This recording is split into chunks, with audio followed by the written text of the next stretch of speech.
I've been praying for my husband to get fired from work.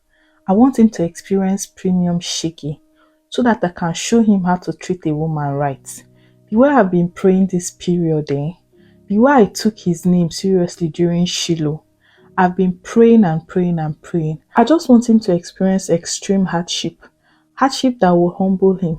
Hardship that before he'll be able to eat, he would need to ask me for money. I'm making so much money from my online business and even my shop. They give me so much money, so obviously I do not need his money. But you see, my husband, he has decided that he will keep paying the school fees of his ex's child.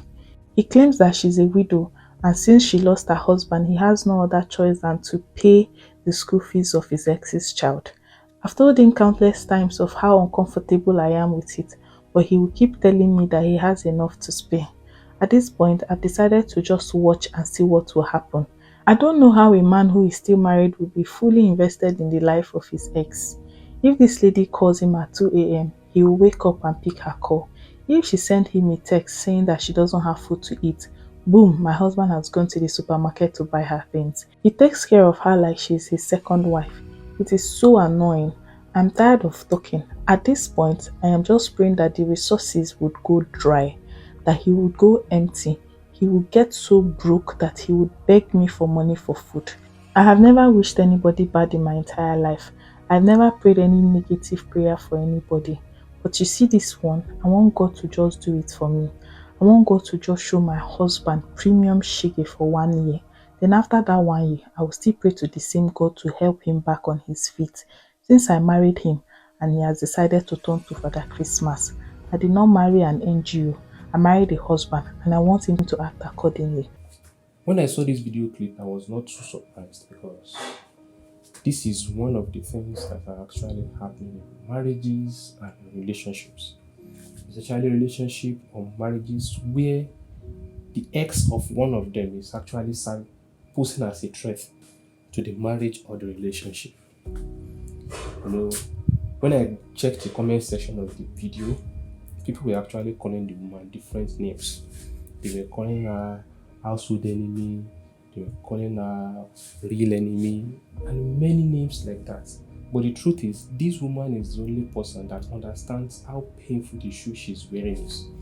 Because she only gives some instances, not all. And you understand.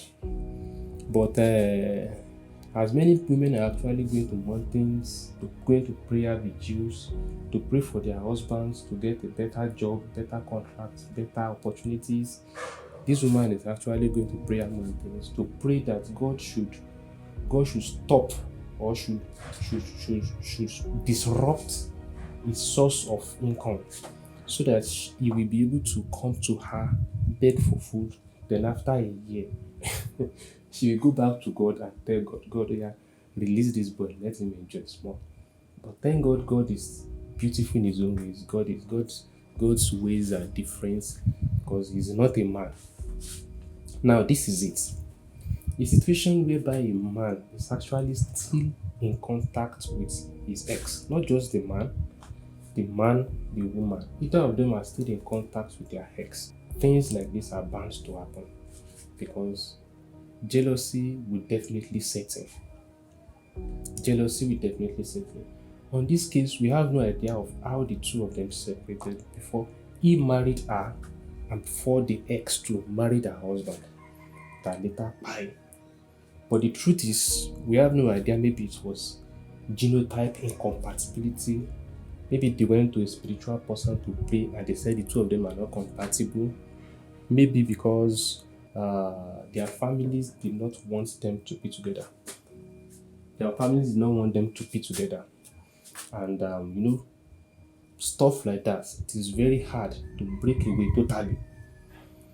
But this is actually a lesson to men and women in marriages. If you are still in contact with your ex and your wife or your husband is not comfortable with it, in as much you are committed to another person, let the other person go.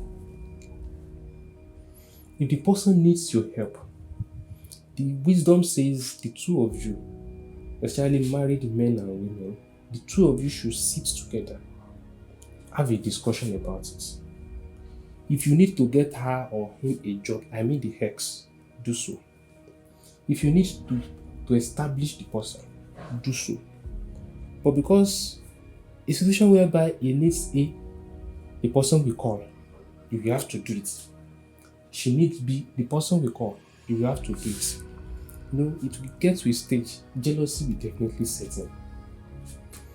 Wisdom says you should both discuss, find the person a job that will fit the person.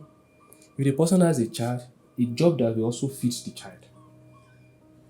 And if you want to establish the person, give the person money to establish himself or herself. After that, let it go. A situation whereby someone is serving as a threat to your relationship or marriage will make the person go this extent to pray so that which you are seeing or that which you are using and is making you feel like you need to help the world, you stop. Please. And for the woman, she needs to understand that there are many people who are dependent on that man. The family is there, relatives are there, people around are there. Now, if you are praying to God that God should cut off a source of income just for a year, those who are dependent on him will actually see the shege, the premium shege you want your husband to see. You will not be the only one to see it. His family members will also have a taste of it.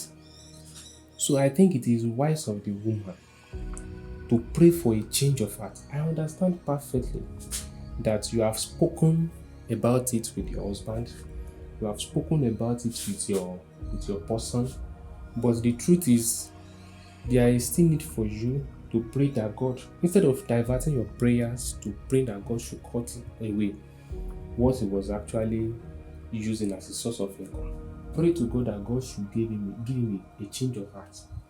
Sit him down, explain to him why not establish this person. Now, this person will not keep on disturbing your relationship. This person will not keep on disturbing your marriage. You can even go further and say, what if you are not around to provide at that instance? Then there is need for her to have something to sit by and monitor, such that the person will be getting money to feed herself and feed her child. Let me hear your review in the comment section. Let us see. Maybe my advice is actually fair, or maybe my advice is not actually good. Let us hear from the comment section.